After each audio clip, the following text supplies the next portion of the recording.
Hi, magandang araw po ulit sa inyong lahat, and for our third and final reading for today, ano po kaya ang makikita natin sa third and final reading? But now I want to use this Black Oracle card, no, para po makita natin kung ano po ang feelings at pakiramdam niya po sa araw na to, o ano po ang nararamdaman niya o nangyayari sa kanya sa mga oras na ito.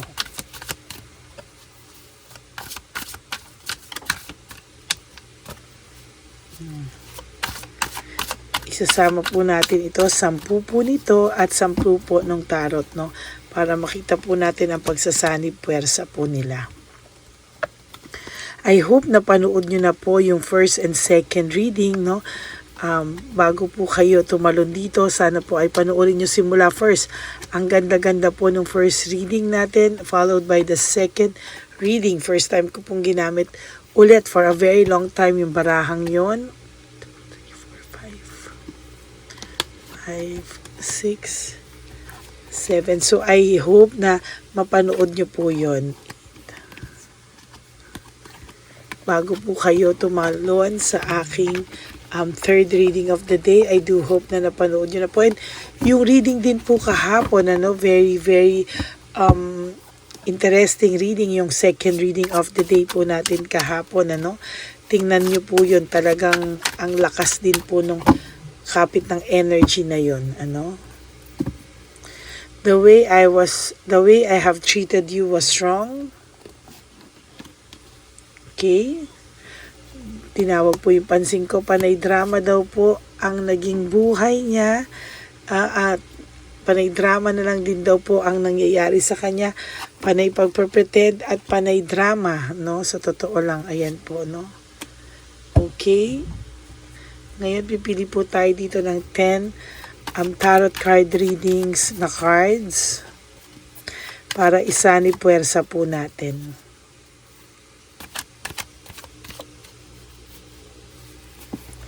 Okay, pili po tayo ng 10. 1, 2,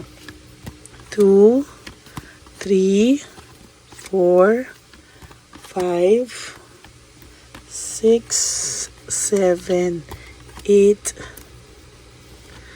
9, and 10.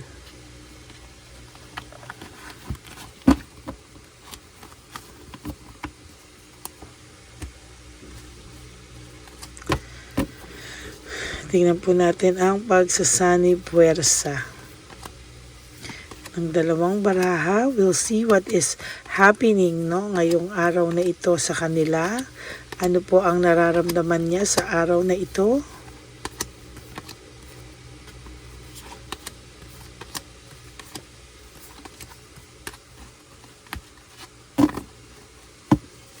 So sabi ko nga po kanina, panay drama daw ang buhay niya, ba't namatay ito? Panay drama na lang daw po ang buhay niya, at somehow ay sa nakikita ko po talaga dito ay hindi po siya mapakali, kaka-pretend, pakitang gilas sa'yo na okay siya. Nagpapakitang gilas lang po ito sa'yo na okay siya, pero the truth is, hindi po okay ang kanyang pakiramdam, Bakapan po natin ng isang kandila. Hindi ko alam bakit nagloloko ito.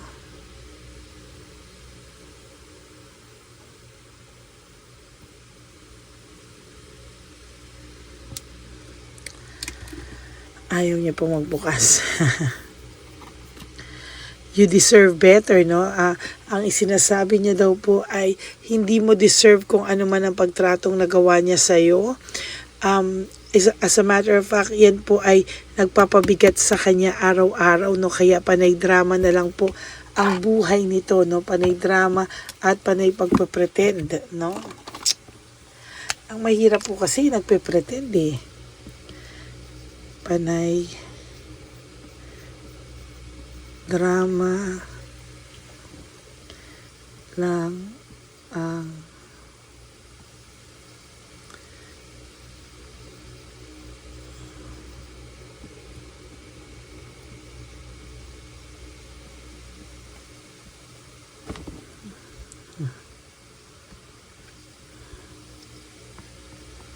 Parang ako napaso. Hindi naman ako. Pag...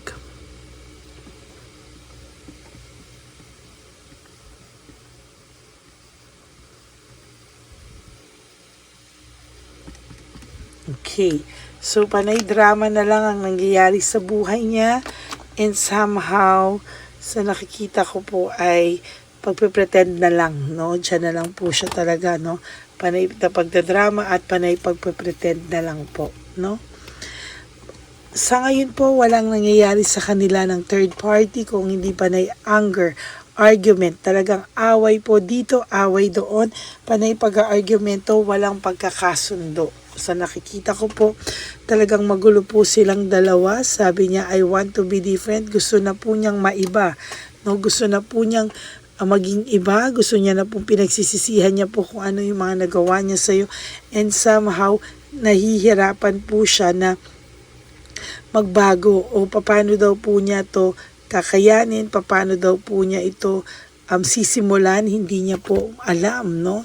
Sa totoo lang po, sa nakikita ko po dito ay, teka po, hindi ko alam kung paano ko siya kinuha, nalito ako, no? Oh my God, hindi ko alam kung nakaganyan o nakaganon ko na kwentuha, but sa bagay sa huli po, ito, there's emotional immaturity, insecurity, and disappointment, no? Nakalimutan ko po, no? Wait, to be fair po, papalitan ko na lang po kasi hindi ko alam kung paano siya nabunot, no? So, eto na lang po. Oy, naku, mas malala. Oh my God, kanina is insecurity lang. Ngayon, meron po ako nakikita ditong hatred, no? Dumating po kayo sa point na parang galit na po kayo or naggalit or parang nakakaramdam na rin po kayo ng galit or nakaramdam kayo ng matinding galit po sa isa't isa, no?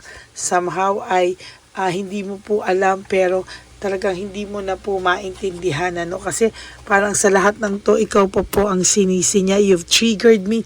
Ikaw daw po ang sinisi niya, no? Kung bakit daw po siya nagkaganito, kung bakit daw po siya nagloko, kung bakit daw siya nagka-leche-leche, no? Ikaw daw po ang may kasalanan, ano? Pero so far, hindi po totoo yan. This is just to justify, no? Pero sa totoo lang po, hindi po totoo yan. Ito po ay lagi kong nabubunot, ano? There's weakness and manipulation. Siya mismo ang nagmamanipulate po sa sarili niyang kahinaan ngayon. And as a matter of fact, hindi niya po alam paano sisimulan ang lahat ng ito. Sinisimulan niya po sa pamamagitan ng yung pagmamanipulate niya po sa sarili niya, no? Somehow, minamanipulate niya po ito at hindi niya po alam kung paano at saan po niya talaga ito kakayaning umpisahan, no? Hindi niya po kasi maumpisahan, sa totoo lang. Sa lahat ng nangyayari ngayon, hindi niya alam kung paano dahil hindi na daw niya po kilala ang sarili niya. I don't know who I am anymore. Hindi naman daw po siya ganyan. At hindi naman daw siya yan. Kilala mo naman daw siya. Hindi daw siya yan. Hindi daw yan ang totoo niyang ugali. Kaya naguguluhan po siya. Ano raw po ang nangyari sa kanya, no? Ginusto niya pong, hindi niya po ginusto, pero nagawa niya po, no? Kinuha niya po yung freedom pabalik sa kanya. Restoring control. Sa totoo lang po, itong taong to, somehow ay pinipilit niya pong hawakan yung control, no? Hawakan niya yung sarili niya pero hindi niya po magawa. Hindi niya po maintindihan kung ano ang nangyayari. Kaya ikaw nagtataka, what is the truth? Ano bang nangyari sa iyo? Hindi naman yan ang ugali mo. Hindi yan ikaw. At alam niya rin po yun dahil alam niya na hindi yan ang pagkakilala mo sa kanya. And as a matter of fact, alam mo po na naging mabuti naman po sa ito at mabuti po siyang tao, no? Kaya nga po nagtataka ka, what is happening or what happened, no? It's more on what happened. Hindi naman ganito yung person mo and ano nangyari? Para na po siyang na-possess, no? Hindi naman siya ganyan, mabuti naman siya before, pero ano ang nangyari? Bigla siyang parang nawala sa sarili niya, no? Hindi niya alam, kaya parang tinatanong mo, ano ba ang nangyari sa'yo? Dahil po sa lahat ng ito nag-lead sa broken family, shattered dreams, pwedeng nagkasira ng relasyon, kung kayo ay mag-boyfriend, girlfriend lang or live-in, pwede po nagkasiraan kayo ng masasayang pangarap na wala po yung masaya niyong relationship, and somehow, sinabi niya po na I wish I could be a different person. Sana raw hindi ganito ang pag-uugali niya, or sana daw hindi siya naging ganito. Kaya ang buhay niya ngayon, panay drama, panay pa siya pagpe-pretend kasi ayaw niya pong mapahiya sa'yo, no? Totally ayaw niya pong mapahiya na lang sa'yo. Kaya ayan po ang ginagawa niya, no? Sa totoo lang po, alam niya po na pinag-uusapan siya ng mga tao, pinag-uusapan siya ng mga malalapit sa'yo, mga kamag-anak, and somehow ina-isolate niya po yung sarili niya. Ayaw niya po sa totoo lang na, ayan, no, pag-usapan siya, ayaw niya pong palalain yung sitwasyon, pero so far, ayan po yung nangyayari. Alam niya daw po, nakakarating sa kanya na yung mga kamag-anak mo ay chikadora, di ba? Parang sabi niya nga po sa lahat na nangyaring na to, will you leave me like the others? Tuluyan mo na rin daw ba siyang iiwanan, ano? At hindi ipaglalaban, no? Kasi nagkamali siya sa'yo. So, ang pakiramdam niya po ngayon ay ayaw mo na rin po talaga, no? Somehow, alam niya sa sarili niya na pag binalikan ka niya, pwede ka pa niya makuha. Pero hanggang hindi siya gumagawa ng aksyon, nakakaramdam siya na ayaw mo na rin sa kanya. Yan. Meron naman po siyang resentment and desire to reconcile with you. Actually, nabunot ko din po ito kanina, no? Yung resentment and desire to reconcile with you. Sa totoo lang, nakita ko po yan, no? And somehow, hindi ko po masabi sa'yo, pero ayan po, kitang-kita ko po na meron siyang hope na one day you will forgive him or her, and sana maayos at mapatch up niyo pa raw po lahat. Right now, dinadaan niya lang po sa painom-inom, sa ibang diversion,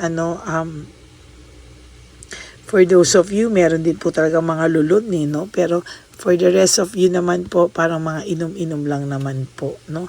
Kanina ko pa po ito nabubunot, or kahapon pa, cold heart and bitterness. Nakita niyo naman po, binalas akong mabuti, no?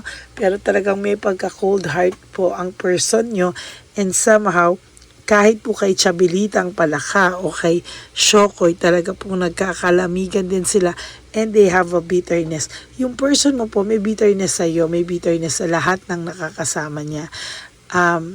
Parang lahat po sinisisi niya sa ibang tao. Wala po siyang na sisihin niya po yung sarili niya. Although, ang sinasabi niya po is, life without you is hopeless, dark, and depressing. I miss your light. Deep within him, or deep within her or him, naiisip niya po na mabigat daw yung buhay niya, no? Mabigat daw po yung buhay niya na wala ka, and somehow nawalan daw po siya ng motivation, passion, and very uninspired po ang taong ito. So far talagang sa nakikita ko po, talagang makikita mo po dito na wala siyang kagana-gana kahit anong gawin niya. Parang mananatili po siyang parang wala sa sarili, no? Parang hindi niya po alam, no, kung ano raw po ang gagawin niya sa mga susunod pang araw, no? At sabi niya po, sana daw po I could be fully honest with you. Gusto niya po maging honest sa iyo kung ano yung nangyari sa kanya, pero wala po siyang mukhang ihaharap sa iyo, wala po siyang tapang ng loob, kaya ang sabi na lang niya, ginagawa niya ay minamanipulate na lang po niya yung sarili niya. There is this deception and manipulation. Minamanipulate niya po yung sarili niya para somehow hindi po siya bumigay, no? Gusto niya po na patatagin niya lang yung sarili niya para kunwari okay daw po siya, pero the truth is hindi po siya okay. Malayong malayo, kaya nga sabi po ng title sa inyo, panay drama lang ang nangyayari sa buhay niya at panay pagpe-pretend lang, which is so true po. Okay? So, medyo mabibigat po yung mga readings ngayon, no? Pero yan po ang nakikita natin. So, I want to be honest with you, kaya honest po ako sa inyo 100% na medyo panay pagpe-pretend lang ang ginagawa niya at drama no sa buhay niya, kaya yan po no. For those of you po who would like to have a private reading with me, kung gusto niyo pong malaman if this energy is really for you, you can message me po at Ladyly Elena, that's Ladyly Elena. Nasa dulo po yan ng ating video, dyan niyo lang po ako makukontak. That's my only official and legit FB account. Ayan. And for those of you po who wants to give me a super thanks, I would really love and appreciate that from the bottom of my heart. Lalo na po nalalapit na po yung ating mga palut bags for the Home for the Aged. And kung hindi man po Home for the Aged, pwede rin po tayo mag-random sa ating mga matatanda, no? Yan. So maraming salamat po sa inyong lahat. And please, no skipping of ads naman po. And please make sure wala po kayong nakakaligtaang panuurit sa lahat po ng ilalabas natin. So maraming salamat po sa lahat sa inyo. And sa aking pong mga ever loyal and solid Lady Elena friends, family and subscribers, I love you all from the bottom of my heart. Alam niyo po na love ko po kayo at talagang hindi ko po kayo matiis, no? Kahit ano po nangyayari sa akin, kayo pa rin po ang laman ng isipan ko. Kaya maraming salamat po sa inyong lahat. And sana po ay para po sa gustong magpa-reading ha and alaga, sabi ko nga po sa inyo, iba po yung sa pagpapalaga at sa pagre-reading, i-message nyo lang po ako sa Ladyly Elena. Okay? Ayan po. At i-follow nyo na rin po yung Facebook account na yan para po makapag-random calls din po ako sa mga followers ko. Okay? So, lagi ko pong bilin sa inyo is that life is too short. Don't make it shorter by stressing yourself from all the pains and the heartaches na binigay sa inyo na kahapon. Just surrender everything to the divine universe and just let go and let God write your life and love story. Ayan po, no? So, halos sabay-sabay ko na pong in-upload yung first and second reading at i-upload ko na rin po sooner or later itong third reading of the day para sana po ay mas makita nyo no, na mas maaga at mapanood nyo ng mas maaga. Maraming salamat po sa inyong lahat and I hope panoorin nyo lahat ng first and second reading kahapon, lalo na po ang ganda rin ng kagabi, no? And ngayon po yung first, second, and third reading of the day. Ayan, maraming salamat po. And sabi ko nga po sa inyo, mga kapatid, ang lagi ko pong bilin sa inyo is that life is too short. Don't make it shorter by stressing yourself from all the pains and heartaches na binigay sa inyo na kahapon. Just surrender everything to the divine universe and just let go and let God write your life story and love story. Okay? At yung lagi ko pong bilin sa inyo is just to live one day at a time. You just have to wake up and sleep tonight na gumawa po kayo ng 3 bagay para sa sarili nyo. Okay? And iwasan nyo muna pong mag-isip, no? Good vibes muna po tayo at intindihin nyo muna po yung sarili nyo, no? Every day, your goal is to wake up and sleep. Nagagawa po kayo ng 3 things for yourself today. Okay? Yun lang po. Maraming salamat po and may God bless you all. I love you all from the bottom of my heart. Thank you. God bless you po. Bye!